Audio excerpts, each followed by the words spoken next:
Barlow says she started driving around the Park Duval neighborhood and eventually found her 13-year-old son walking east on West Ormsby Avenue, a 27-minute walk away from where he was originally dropped off. This intersection of 12th Street and Rowan Street will be turned into one of the main entrances for Waterfront Park. People like Meadows think that this will not only attract folks living in the West End, but also more businesses. Misty, do you have anything to say about what you knew about this throughout the last 6 years?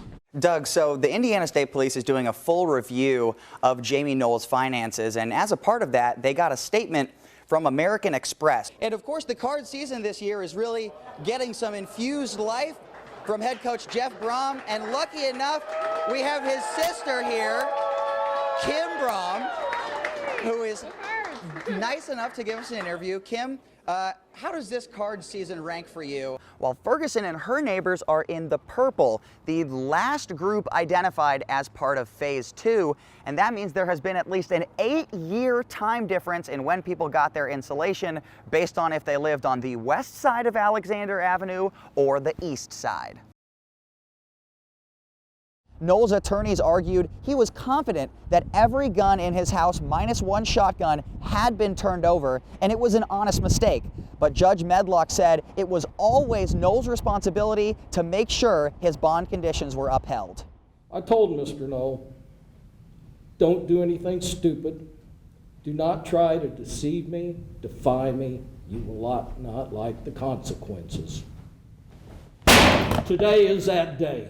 With a vicious swing, Judge Larry Medlock sent Jamie Knoll back to jail. He swung so hard, he broke the gavel block up on his bench. You don't interpret the law. You don't enforce the law. You're not above the law. Knoll was originally arrested on November 9th and told to turn over all firearms except for one shotgun. He called brother-in-law Bradley Kramer and another man named Charlie Moon and asked them to go through his house and pick up his guns. He gave directions over the phone. I collected the guns that I saw, yes, sir. And you felt like you got them all? I felt like I got the guns where he directed me to find them. The pair grabbed 82 guns. However, Indiana State Police later found 2 Smith & Wesson pistols while serving a search warrant on March 13th. They were still in factory packaging. Well, when I moved the chair out, inside that box was 2 Smith & Wesson boxes. In closing arguments, Knoll's attorney said it was not willful intent to violate a court order. Do people make mistakes? Of course they do.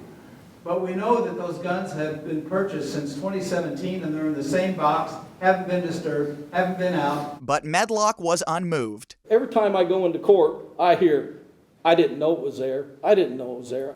Take him into custody. As for how many days? You know what I think the answer is? 60 days in. Perhaps a reference to the A&E show called 60 Days In that Knoll did in 2016. In Jeffersonville, Travis Breese for the WHAS 11 night team on your side. They know that she got shot, but I'm trying to make it seem like something else happened. Cortez Taylor and his 5 siblings have watched their mom, Jamelia, go through terrible things this month. There's gonna be an impact on her for a minute. She was caught in the crossfire of a shooting on May 2nd. I did not even realize I got hit. I fell, I got up, and I fell again, and I knew something was wrong. While in the hospital recovering, their house was hit by burglars. Ms. Shillers came to me, wanted me to make a report about someone breaking into her apartment. Everything was took, ruined, demolished, picked through, ran through. They didn't even leave my children a popsicle. I went above and beyond to basically get her those things today. Officer Montrell Crawford and Major Russell Miller started a fundraising campaign within LMPD and also went out to several local businesses to raise this family back up. After a passionate prayer circle, things started to change for Jamelia and her kids. You kind of talked a little bit about what was going on, but you don't really know everything that's going on. We wanted to help you get back on your feet a little bit today, okay? Look at him, come in! Bye! I see that we all have a smile on our faces. I haven't seen a smile on their faces in like a couple weeks. Yeah, there you go. There you go. Backpack for you. Where's all the other ones? You got girls back there? Yes. This is gonna change our life, and this is a good impact on us. Is it heavy? But it's okay. Put their name on top. Mellow. See, my little brother have not got off the bike yet, so they love their stuff. Being a teenage mother, I strive to be the best mother because I have a very good mother. So that was my life, was to take care of my children. Mama, I'm so happy. I am too, baby. Chillers is forever grateful for this day and allowing her kids to be kids again. This is a good bike. In Louisville, Travis Breese with photojournalist Jessica Farley. I feel great. This is a new life. WHAS 11 on your side. M&M's or Twix, Henry? The sounds of the morning rush. You know, in the movies where they're like struggling to get their pants on, and just like, whoa, whoa. A daily routine Aaron and Oliver Hinson have gotten quite good at. The only thing out of their control is how long it takes the bus to get Oliver to school. There have been cases where we will get to school and immediately have to go to related arts. We skip like a chunk of our first class. His bus has gotten faster throughout the year, but he's still averaging about 15 minutes late to school every day. It doesn't stress us out, but I think it definitely makes them angry.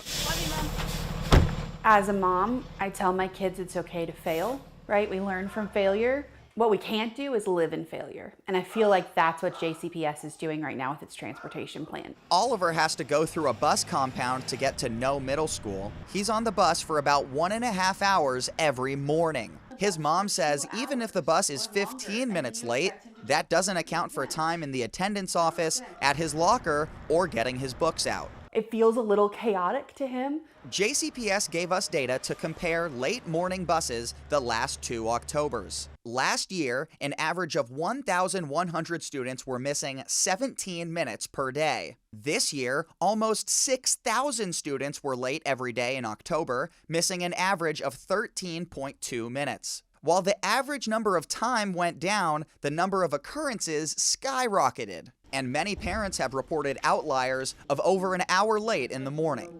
We've got to get kids a full day of instruction. Late morning buses were one of several things board members said need to be fixed on Tuesday. Interim Chief Operating Officer Dr. Rob Folk said they start every day 50 drivers short of covering all routes. Large changes can't be done this year, but Folk said they will continue to make tweaks like eliminating 5 routes for efficiency this week. If we want to fix this for next year, it will require getting drivers and routes in line. The district has started new conversations with bus routing companies, and there will likely be major changes next year. There are 2 groups of people who drew the short straw, and that's bus drivers and students. Hinson is thankful for Oliver's bus drivers and the teachers who've helped him catch up. He's missed a total of 2 full days. While most eyes are turned to next year, Hinson says board members need to see it for themselves this year. The leadership of this district needs to be on buses.